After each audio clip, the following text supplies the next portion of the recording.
حمد و صلات کے بعد تمام سامعین و حاضرین السلام علیکم ورحمۃ اللہ وبرکاتہ۔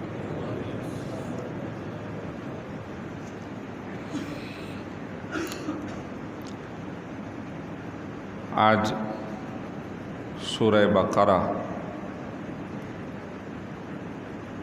کے اختتام سے 2 رکوع قبل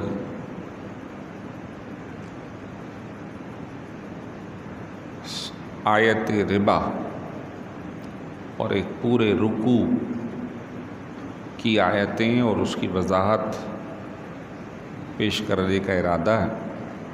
اللہ تعالی ہمیں سننے، سمجھنے اور اس پہ عمل کرنے کی توفیق عطا فرمائے۔ جو لوگ حالات حاضرہ سے واقف ہیں ان کے پیش نظر جہاں بہت ساری ملکی خبریں رہتی ہیں، اس میں سے جو اسی ہفتے میں 2-3 خبریں جو اخبار کی زینت بنی، ایک کہ کراچی شہر کے اندر ایک بہت بڑی کانفرنس ہوئی جس کے اندر ملک کی سطح پر اس اقدام کو کرنے پر زور دیا گیا کہ معیشت آپ کی تباہ ہو رہی ہے،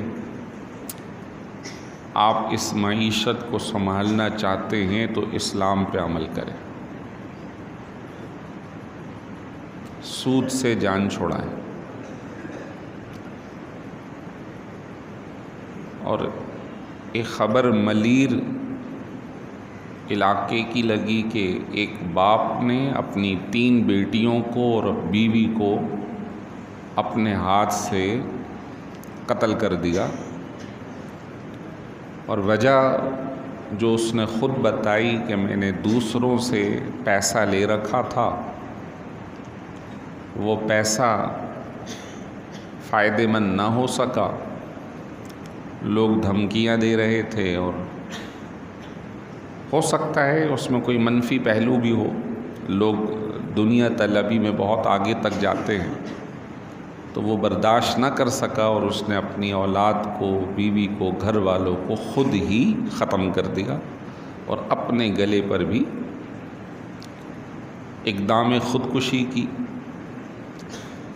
یہ دونوں پہلو ایک اہم حصے کے خلاف ہے، اور اس طرح کے سینکڑوں واقعات ہیں۔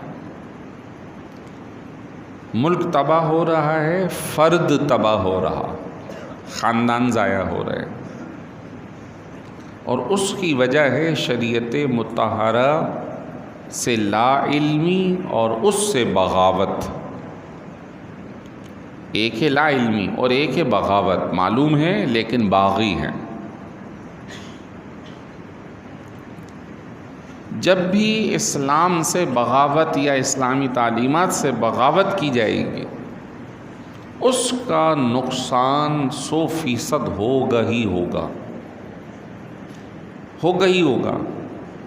پھر بھی اللہ کرم فرماتا ہے، سلسلہ جاری رہتا ہے، چلو جانے دو جانے دو، لیکن ایک وقت ہے اس کی سزا یا اس کا اظہار ضرور سامنے آتا۔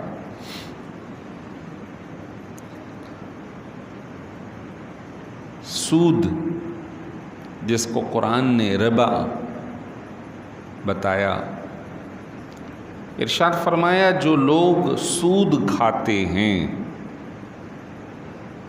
وہ قیامت کے روز ایسے کھڑے ہوں گے کہ ان کے ہوش و حواس اس طرح بگڑے ہوئے ہوں گے جیسے کسی شخص کو جن کا اثر ہو جائے اور وہ اپنے ہوش و حواس کھو بیٹھے۔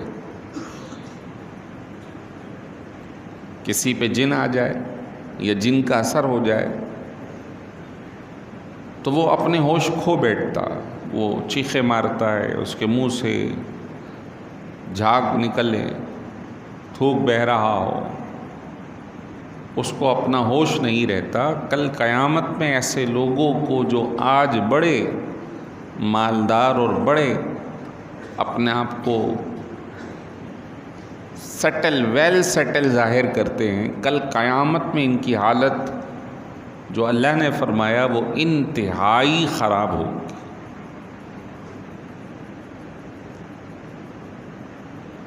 فرمایا ذالک بأنہم قالوا انما البیع مثل الربا، یہ اس وجہ سے ہے کہ یہ لوگ کہتے ہیں کہ خرید و فروخت اور سود ایک جیسے ہیں، تجارت اور سود ایک جیسے ہیں، جبکہ وَأَحَلَّ اللَّهُ الْبَيْعَ وَحَرَّمَ الرِّبَا، اللہ نے تجارت کو حلال قرار دیا ہے اور سود کو حرام قرار دیا۔ اب اس کے اندر یقیناً ہم مسلمان علاقے میں رہتے ہیں، یہ بات سب کو ہی پتہ کہ یہ چیز حرام ہے، لیکن جو میں نے عرض کیا کہ بغاوت ہے،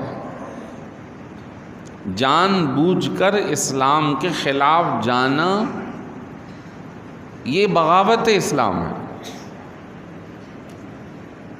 اگر کوئی ملکی قانون کے خلاف جائے تو ملکی ادارے اس کو پکڑیں گے یا نہیں پکڑیں گے؟ اور جب اللہ تعالیٰ کے قانون کے خلاف جائے تو اللہ چھوڑ دے، یہ کیسے پاسبل ہے؟ ہم اپنی ذات میں بھی، اپنے مال میں بھی، اپنے معمولات میں بھی اللہ کے حکم کے تابع ہیں، اور یقیناً جب مسلمان ہو گیا، اس نے کہہ دیا میں ایمان لے آیا، اپنا سر میں نے جھکا لیا، تو پھر تو اس کی رائے اس کو ختم کرنی ہوگی، اس کی تصدیق اسی وقت کامل ہوگی جب اس کو آنکھ بند کر کے مان لیا، تو پھر اس کی ہر بات کو مان لو۔ اب ہمارا حال یہ ہے کہ ہم نے مان تو لیا لیکن اس کی ماننے کو تیار نہیں ہے۔ اچھا، اب وہ کون ہے؟ کوئی باہر سے آیا ہے جو اس ملک کے سلسلے کو چلا رہا؟ کام کرنے والے بھی یہیں کے ہیں، پیسے جمع کرانے والے بھی یہیں کے ہیں، لینے والے بھی یہیں کے، کوئی باہر کا تو نہیں۔ تو اب دو تین طریقے کی باتیں ہیں، ایک تو ہے بین الاقوامی سطح کا اور ایک ہے اندرونی سطح کا۔ جو بیرونی سطح کے ہیں، جس کی وجہ سے آج کیفیت مختلف ہے، تو شریعت مطہرہ بیرونی ہو یا اندرونی ہو، ہر ایک کے لیے ایک ہی حکم دیتی ہے۔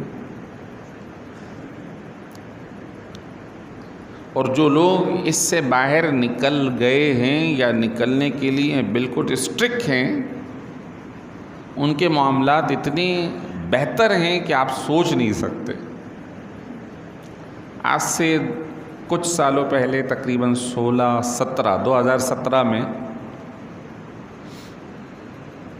ایک ہمارے جاننے والے افغانستان گئے، ٹیچر تھے، تو کہتے ہیں وہاں جب ہم نے پیسے دیے چینج کرنے کے لیے تو انہوں نے اتنے سارے دیے ہمیں بورا بھر کے کہ ہماری گاڑی میں رکھنے کی جگہ نہیں تھی، آدھا بورا رکھا، آدھا چھوڑ دیا۔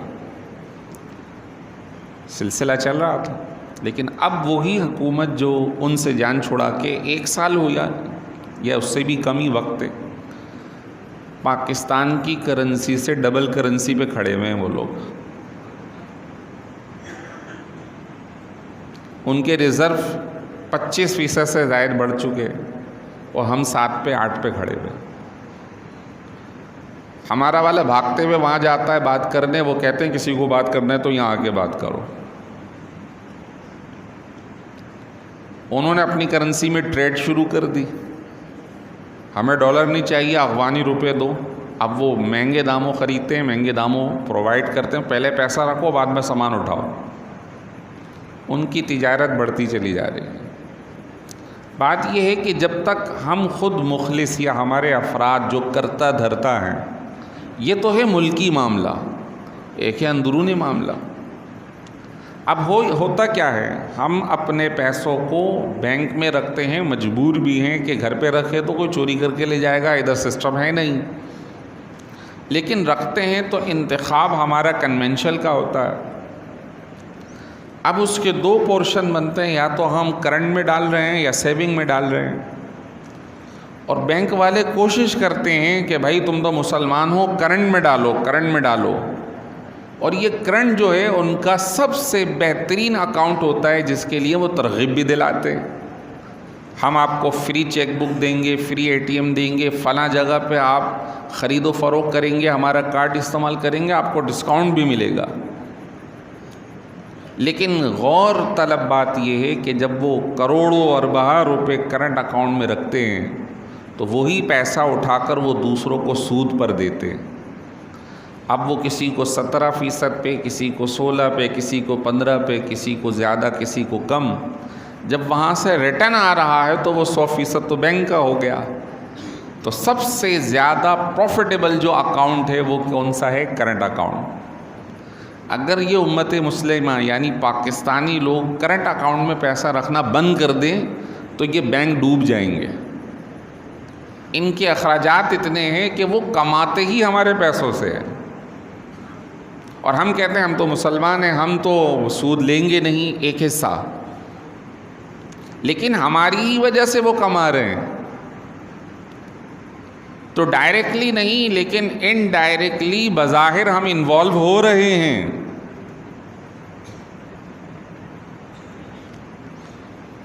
اور جو پرسنٹیج پہ رکھ دیتے ہیں سیونگ اکاؤنٹ کے اندر تو وہ جو ریٹرن آ رہا ہے وہ بھی سود ہے.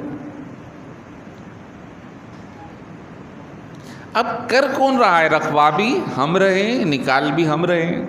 پھر دوسری طرف دیکھیے کہ جو لوگ تاجر ہیں، جو ایک کارخانہ لگاتے تھے، انہوں نے ان سے پیسے لے کے دوسرا لگا لیا، پھر تیسرا لگا لیا. انہوں نے اپنی انویسٹمنٹ جو لی اس کے اوپر پلس ان کو جو دینا ہے وہ ساری کاسٹ کے اندر انکلوڈ کیا، وہی سامان بنا کے عوام الناس میں بیچ دیا، پلس پروفٹ بھی لگایا. تو پرنسپل بھی ہو گیا، انٹرسٹ بھی ہو گیا، پروفٹ بھی ہو گیا. پھر نیچے کے جو سیلز کے لوگ ہیں تو جو چیز 5 روپے کی ہے وہ 10 کیا 20 روپے کی بھی مارکیٹ میں بک رہی ہے. تو اینڈ کے اندر اس سے متاثر ہونے کنزیومر ہے، ہم اور آپ. تو وہ شخص جس کا کسی بینک سے نہ لینا نہ دینا، اب سمجھیں وہ صبح سے محنت کر رہا ہے، مزدوری کر رہا ہے، شام کو اس کو 1000 روپے ملے. اب وہ جب دودھ لینے گیا، چیز لینے گیا، وہ لینے گیا، اس کا تو کچھ لینا دینا نہیں تھا، لیکن اس روٹی، اس دودھ، اس سامان کے اندر سے اچھا خاصا اماؤنٹ وہ سود کی مد میں اس سے دکاندار نے لے لیا، اس سے اس کارخانے والے نے لے لیا، اور اس نے اٹھا کر پیچھے جنہوں نے انویسٹمنٹ کی تھی ان کو مل گیا. اوورال پوری معیشت کا بیڑا غرق ہو رہا. اور اللہ نے فرمایا جو یہ کر رہے ہیں، جو سود کھا رہے ہیں، کل قیامت میں جب اٹھائے جائیں گے تو ان کو ہوش بگڑے ہوئے ہوں گے. اب اس کو صحیح کون کرے گا؟ جو افراد ذمہ داران ہیں وہ کریں گے. بسا اوقات فیصلے عدالتی آ بھی جاتے ہیں تو پھر بھی عمل درآمد نہیں ہوتا. پھر ہمارے ہی لوگ ہیں جو اس کے خلاف اسٹے لے لیتے. تو یہ اللہ کے حکم سے بغاوت ہے. اور جب تک قوم اس چیز کو ختم نہیں کرے گی اس وقت تک امت مسلمہ اپنی معیشت میں مضبوط نہیں ہوگی. اب اس درس کا ہمیں اس وقت کیا فائدہ ہے یا ہمارا کیا عمل ہے؟ تو میں یہ عرض کروں گا جو جس کا کام ہے وہ خود ذمہ دار ہے، لیکن میں اور آپ اپنے عمل کے تو ذمہ دار ہیں. ہم تو اس کام میں انوالو نہ ہوں کہ جس کے اندر ہماری وجہ سے یا ہم خود کسی سودی معاملات میں داخل ہو گئے. اللہ تعالیٰ نے منع فرمایا فَمَنْ جَاءَهُ مَوْعِظَةٌ مِّن رَبِّهِ فَانْتَهَى، جسے اس کے رب کی طرف سے نصیحت آ گئی ہے تو وہ رک جائے. وہ رک جائے۔ تو یہ آیت تو جب اتری تو حجۃ الوداع کا موقع تھا، اس موقع پر فرمایا فَلَهُ مَا سَلَف، جو پہلے ہو گیا ہے اس کو چھوڑ دو، آئندہ کے لیے جس جس کو یہ حکم مل گیا ہے آئندہ یہ سارے کام ختم کرے۔ یہاں پر یہ ایک بات جو بیان کرنے کی ہے وہ یہ ہے کہ بھائی قرآن کی تفصیل اپنی جگہ، آیتیں اپنی جگہ، لیکن دنیا میں رہنا ہے تو ہم یہ دیکھتے ہیں کہ پیچھے اگر 20 سال پہلے چلے جائیں تو کرنسی میں مضبوطی تھی، سامان سستا مل جاتا تھا۔ اب کرنسی کمزور ہو گئی، سامان مہنگا ہو گیا۔ اگر سود نہ لیں یا نہ دیں تو پھر تو کرنسی ڈی ویلیو ہو جائے گی۔ یہ بات صحیح ہے اب بظاہر، لیکن اس بات کو پیش نظر رکھیں کہ دنیا کا نفع عارضی ہے، آخرت کا نفع دائمی ہے۔ تو ہمیں تو جب ہم نے ایمان لے آئے تو ماننا اللہ کی ہے۔ دوسری بات یہ ہم اپنے ذہن میں رکھتے ہیں کہ اگر یہ سود نہ لیں تو پھر ایسا ہو جائے ویسا ہو جائے۔ پرانے زمانے میں جو اصل کرنسی تھی وہ تو سونا چاندی تھی، اور قرآن، احادیث طیبہ اور اللہ کی طرف سے جو چیز اتری ہے وہ تو سونا چاندی ہے، اور اس کی ویلیو کبھی بھی گھٹتی بڑھتی یعنی اس طور پر نہیں رہتی کہ وہ بالکل ہی، ہمیشہ وقت کے ساتھ ساتھ اس کی ویلیو برقرار رہتی ہے۔ اب ہوتا کیا ہے، اس کے اندر نفسیات یا انسانی ذاتیں شامل ہیں۔ جب کوئی مسئلہ ہوا پھر کاغذ چھاپ لیے، پھر کاغذ چھاپ لیے، جبکہ سونے کی جو ویلیو اور قدر ہے وہ اللہ کی طرف سے برقرار ہے۔ لیکن بہرحال اس دنیا کے اندر اب سونا بظاہر خرید و فروخت کے لیے تو استعمال نہیں ہو رہا، وہی کاغذی کرنسی ہی استعمال ہو رہی ہے۔ تو پھر کیا کیا جائے؟ تو شریعت مطہرہ ایک اور طریقہ بتاتی ہے، اور وہ ہے بارٹر سیل، سامان کے بدلے سامان خریدا جائے، سامان کے بدلے سامان خریدا جائے۔ لیکن یہ تو وہی کر سکتا ہے جو تجارت کر رہا ہے، جو مزدور ہے وہ کیا کرے گا؟ تو پھر وہ اپنی مزدوری مقرر کرے اور اس کے ذریعے سامان خریدے۔ یعنی ہر چیز کا حل ہے۔ پھر جو میں نے ابھی خبر سنائی تھی کہ یہ بڑا لرزہ خیز واقعہ ہوا کہ 3 بچیاں اور بیوی چاروں کو اس نے مار دیا اور خود بھی مرنے کو تیار ہے اور انویسٹمنٹ لی۔ اگر ایسی کوئی صورتحال ہے تو پھر شریعت مطہرہ اس کا حل بتاتی ہے۔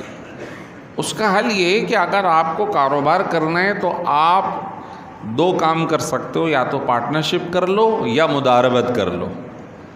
پارٹنرشپ یہ ہے کہ میں اور آپ دونوں مل کے انویسٹمنٹ کریں گے، نفع بھی انویسٹمنٹ کے برابر اور نقصان بھی اسی کے برابر۔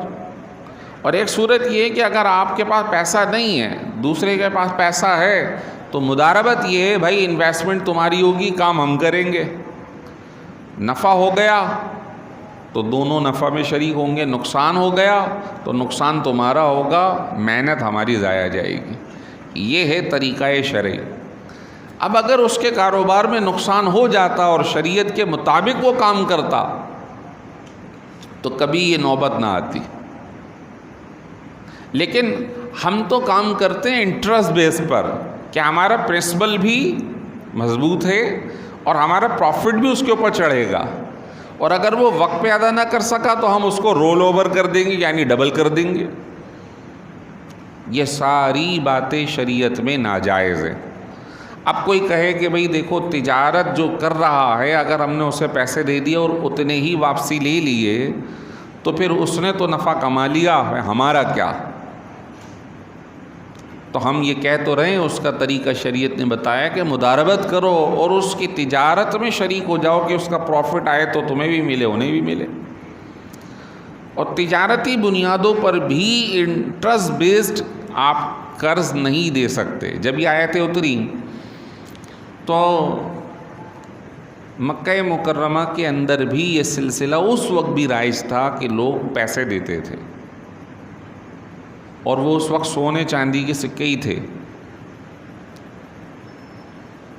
جب حجۃ الوداع کا موقع تھا تو سرکار دو عالم صلی اللہ علیہ وسلم نے حکم ارشاد فرمایا، آج کے بعد اس سارے معاملے کو یہیں پر ختم کر دیا جائے۔ اگلی آیت آ رہی ہے جس کے اندر یہ فرمایا ہے کہ جو پرنسپل ہے، اوریجنل ہے، وہ آپ کو واپس ملے گا، لیکن جو اوپر کا انٹرسٹ ہے نہ دینے والے کو دینا ہے نہ لینے والے کو لینا ہے۔ اور سب سے پہلے میں جس کا بریء ذمہ ہونے کا اعلان کرتا ہوں وہ میرے چاچا عباس بن عبد المطلب ہیں۔ اسلام سے قبل انہوں نے کئی لوگوں کو اس طرح انویسٹمنٹ کر رکھی تھی کہ پرنسپل بھی ملے گا، پروفٹ بھی تمہیں دینا ہوگا، اور وہ جن کو دے رکھی تھی وہ ایک پورا خاندان اور قبیلہ تھا، وہ بزنس مین تھے، تجارتی مقصد کے لیے تھا کہ تم اس سے کام کرو، قافلہ لے جاؤ، لے آؤ، سامان لا کے ادھر بیچو، میرا پیسہ بھی تم نے دینا ہے اور اس کے اوپر نفع بھی دینا ہے۔ تو آپ صلی اللہ علیہ وسلم نے سب سے پہلے جس چیز کا اعلان کیا یا جس فرد کا اعلان کیا وہ حضرت عباس بن عبد المطلب تھے، جو کہ مسلمان ہو گئے، اور فرمایا کہ سب سے پہلے ان کا میں یہ اعلان کرتا ہوں کہ ان کا پرنسپل انہیں دینا ہوگا، باقی ان کا جس پر بھی نفع نکلتا ہے وہ کسی کو دینے کی حاجت نہیں، اور ان کی طرف سے وہ معاف ہے۔ یہی وہ اسلامی حکم ہے، اگر صحیح طور پر ہم اس کو فالو کر لیں، ہماری ملت فالو کر لے، ہمارے ادارے اسے صحیح طور پر فالو کریں، تو یقیناً اس ملک میں بھی اور امت مسلمہ اوورآل کے اندر بھی اللہ تعالیٰ استحکام اور مضبوطی عطا فرمائے۔ سورہ مائدہ کے اندر ایک آیت مبارکہ ہے جو کہ بنی اسرائیل کے لیے آئی ہے، اور بنی اسرائیل کا مطلب یہ ہے کہ عیسائی اور یہودی، اور خصوصاً عیسائیوں کا تذکرہ ہے وہاں پر، اور تورات اور انجیل کا۔ فرمایا کہ اگر یہ لوگ تورات اور انجیل کو صحیح طور پہ نافذ کر لیتے، اقاموا التوراۃ والانجیل، اگر یہ تورات اور انجیل کو، یعنی تورات اور انجیل کوئی چیز نہیں ہے بلکہ اللہ کا حکم ہے، اللہ کا علم ہے، اللہ کے احکام ہیں، اگر صحیح طور پہ اس کو نافذ کرتے، لَأَكَلُوا مِن فَوْقِهِمْ وَمِن تَحْتِ أَرْجُلِهِمْ، تو پھر یہ اپنے اوپر سے بھی اترتا ہوا رزق کھا رہے ہوتے، ان کے پاؤں کے نیچے سے بھی رزق نکل رہا ہوتا، یہ اس کو بھی کھا رہے ہوتے۔ بھائی رزق اوپر سے کیسے اترتا ہے؟ جب بارش برستی ہے تو زمین میں کھیت کھلیان ہرے ہو جاتے ہیں، تو یہ بھی اوپر سے اترنے کا ایک ذریعہ ہے ایک، اور اس قوم کے لیے تو پکا پکایا بھی اترا ہے۔ اللہ اس بات پر قادر ہے۔ یہی وہ صورت ہے کہ اگر یہ امت مسلمہ صحیح طور پہ اللہ کے حکم کو ہی قائم کر لے تو اللہ اس بات پر قادر ہے، اور یقیناً ہے کہ وہ اوپر سے بھی رزق اتارے، نیچے سے بھی رزق اتارے، نکالے۔ اب یہی والی بات جو کسی حکومت کی حمایت یا مخالفت مقصود نہیں ہے، جیسے میں نے پڑوسی ملک کا ابھی تذکرہ کیا، تو اب یہ جو وہ اتنی مضبوط معیشت کے طور پہ ظاہر ہونا شروع ہوئے ہیں، تو وہ سامان کہاں سے نکل رہا ہے؟ وہ ان کے پہاڑوں سے نکل رہا ہے۔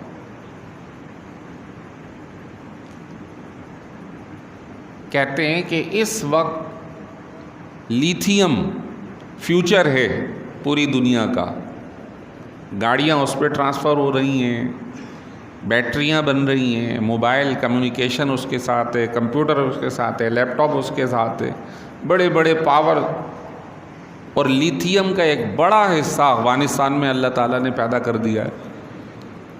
لوگ ان سے اب معاہدہ کرنے کو تیار بیٹھے ہیں کہ ہم آپ سے معاہدہ کرنے کو تیار ہیں۔ کہا جاتا ہے کہ یہ بلیک گولڈ ہے جو اس وقت افغانستان میں کثیر تعداد میں موجود ہے، اور وہ اس کو بھانپ گئے اور وہ معاہدات کرنے کو تیار بیٹھے ہیں۔ ہمارے پاس بھی ہے، ہمارے پاس بھی ہے۔ لیکن بات یہ ہے کہ اللہ کے حکم کے جب تابعدار بن جائے نا تو اللہ تعالیٰ خود بخود اسباب عطا فرمانا شروع کر دے گا. جو چیز غلط ہے اس کو غلط کہا جائے گا، جو صحیح ہے اس کو صحیح کہا جائے گا. کسی بھی فرد کی حمایت یا مخالفت اس کی ذات کی بنیاد پہ غلط ہے، اس کے عمل اور اس کے رویے پر ہے. اگر وہ احکام اسلام کی پابندی کرتا ہے تو ٹھیک ہے، مخالفت کرتا ہے تو غلط ہے.